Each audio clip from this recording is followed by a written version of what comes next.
11:13.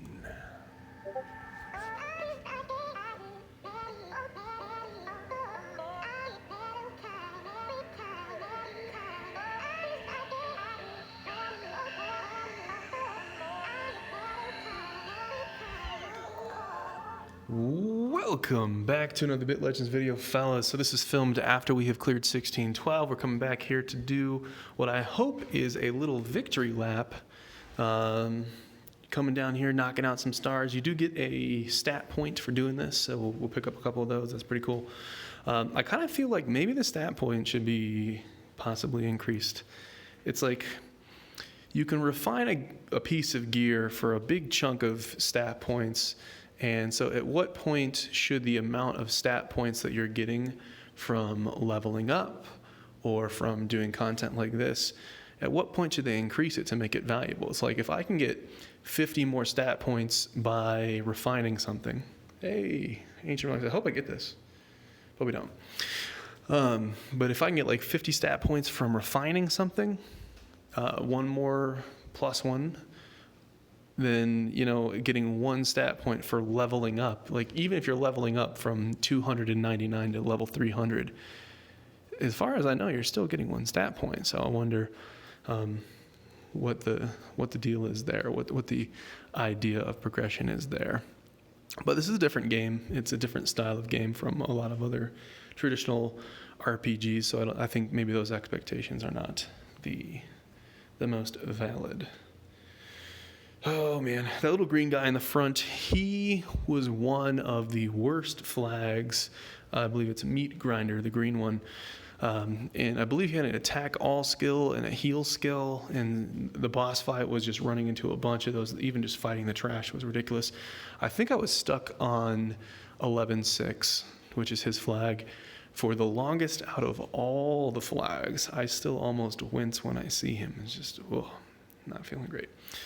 But other than that, we are a pretty beefy team, and coming through here it should just be a cakewalk. And I wonder at what point will I actually have to manual and play and deal with it. We shall see.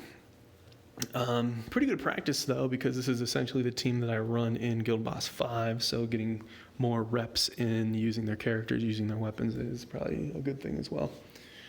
And then, of course, getting some stat points from clearing out these secret dungeons or special dungeons, whatever you want to call them. Pretty good. Because just that extra little bit stronger to handle Guild Boss 5. That's what it's all about.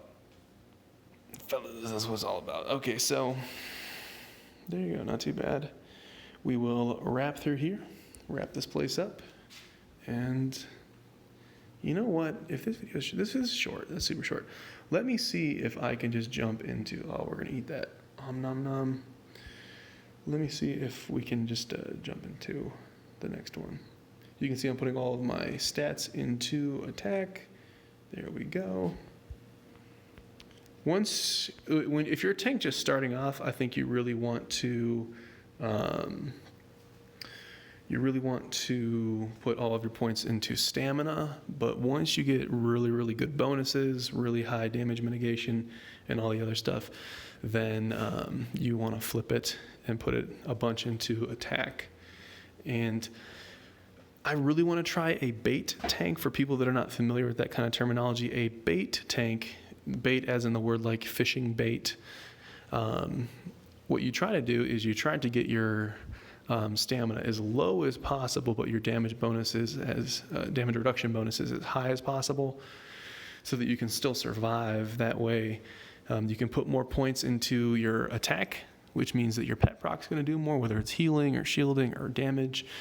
You'll get more out of your pet that way, but also any attacks that are attack weakest or attack lowest hit point enemy will go to you, and it's pretty strong, super strong actually.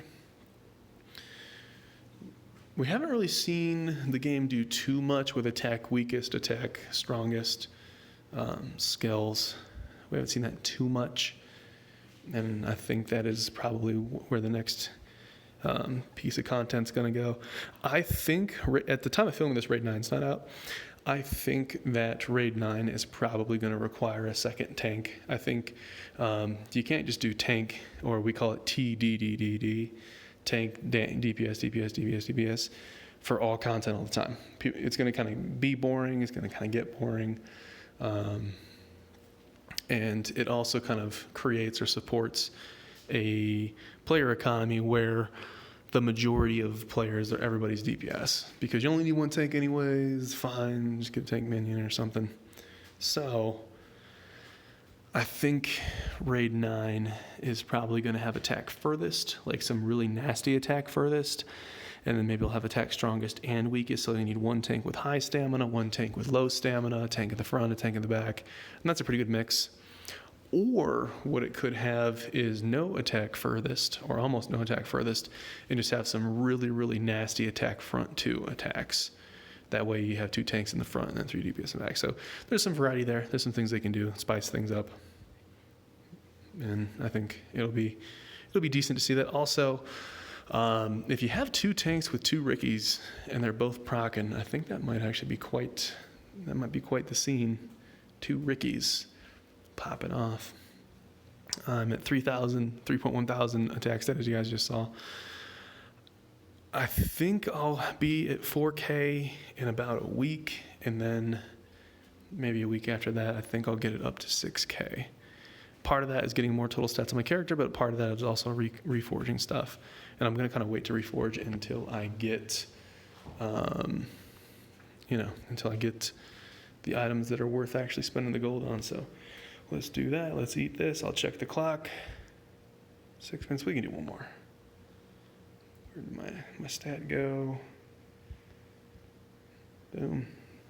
Even stronger. Let's do one more of these. So let me just, this is going to take a second. Let me just double check. Make sure we didn't miss anything. Okay, here we are, number 13. This one might actually start to get a little spicy. I don't exactly remember. No, I think 14 might be where I have to start playing it, and then 15 might have to use potions or something. No, it might be really difficult. It's been a while, so look at that. Not too bad. I kind of want to take all the background pictures from these the fight scenes and see if I can patch them all together. I think, this is an assumption, but I think the way that they do it is they have their artists make a massive background picture that's super, super long and wide, and they just end up chopping it into mini backgrounds that they use for this. So maybe if you put them all together, it does something. But I dig it. It's definitely a different pixel art. Definitely a different style. A lot more detailed. I don't know if this is supposed to be 32-bit instead of like 8-bit or something.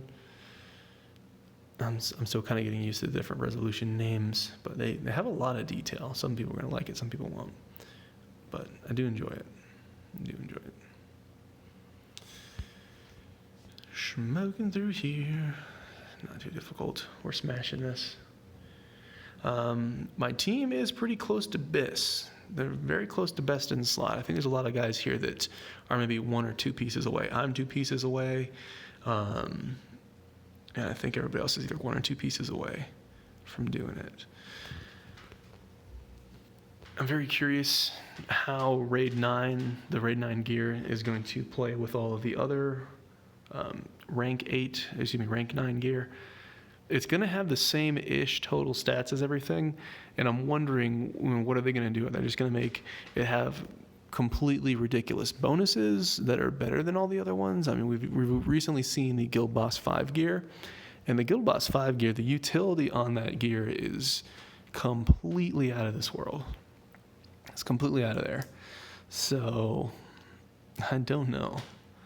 I do not know. I kind of hope that it actually all stays on the same utility level. So, for example, if a mythic from Raid 8 gives you like 6% total bonuses, I'd like to see a mythic from Raid 9 give you 6% total bonuses. So we don't continue to see that power creep. I'm very concerned as the game continues will we power creep too much? Will it get to the point where everything is either completely unkillable or just completely one-shotting everything? Kind of interested, how far can the math go before it breaks? And we shall see, but I mean, it's crazy. Like if you look at Sword God, for example, there was a couple days when she was bugged and she had 100% crit chance. She was doing ridiculous damage. I think she was doing more than some of the players. So it's very interesting to see what happens when we get there. Or, a lot of things we've seen with this game where this game is kind of like intentionally breaking things that you wouldn't expect. So I kind of wonder how far can this game really push things, because we're seeing that. But there you go. So that was 3 secret dungeons. We have 3 more secret dungeons that we need to do. And I think it's going to get a lot more difficult. So I'll see you guys in the next video. As always, appreciate you guys watching. Peace.